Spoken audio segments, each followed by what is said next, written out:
Every civilization has trusted its money. Every empire has believed its system would last. From Rome to Spain to modern economies, there has always been one assumption: that money holds value.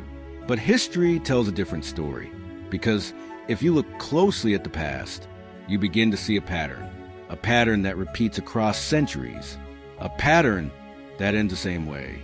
Every time, every currency eventually returns to zero, not suddenly, not overnight, but slowly, quietly, almost invisibly, until one day it's gone.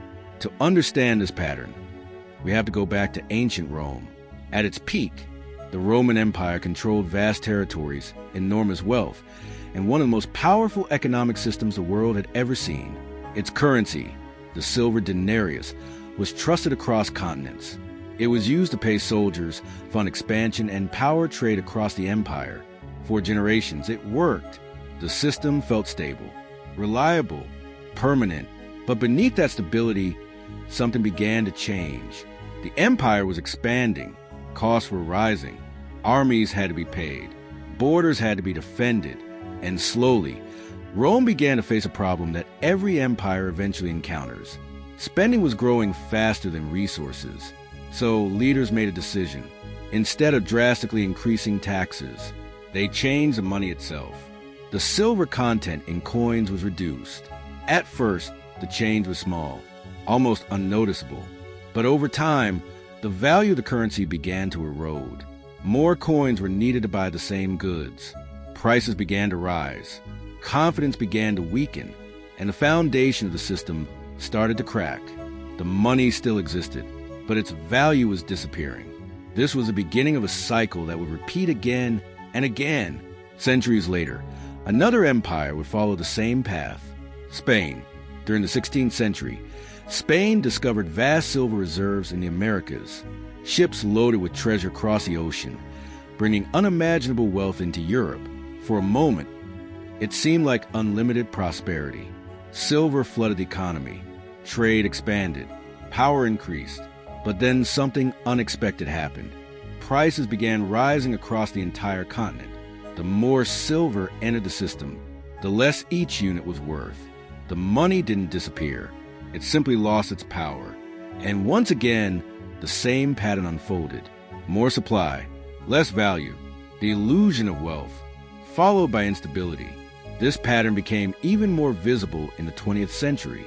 After World War I, Germany faced enormous financial pressure, debt, reparations, economic collapse.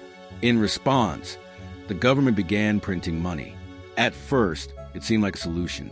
More money meant more ability to pay, more flexibility, more control. But the effects didn't take long to appear. Prices began to rise, then rise faster, then explode.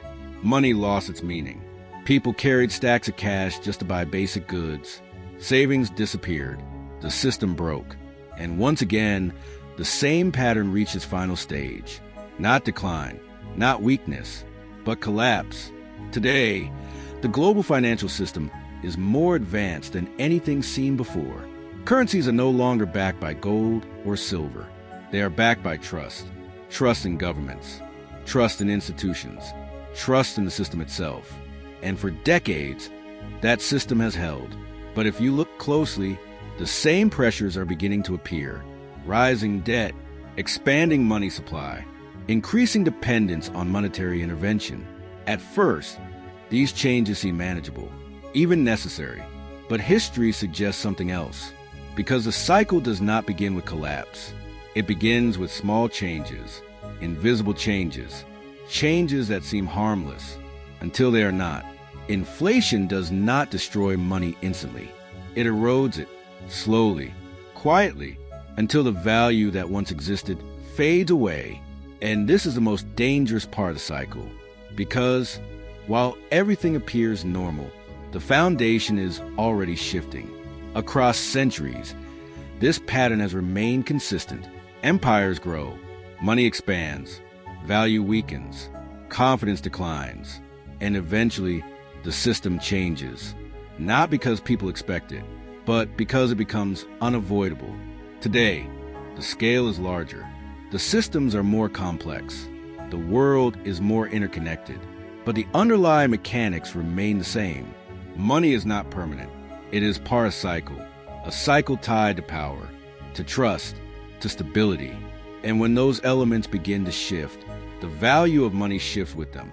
No empire believed it would happen to them. No system thought it was temporary. And yet every time, the result was the same. Because in the end, money doesn't collapse all at once. It fades, it weakens, it dissolves, until eventually it disappears. And when it does, what remains is not just economic change, but the beginning of something new. Because throughout history, currencies have come and gone. Empires have risen and fallen. Systems have been built and rebuilt again and again and again, not randomly, but in cycles.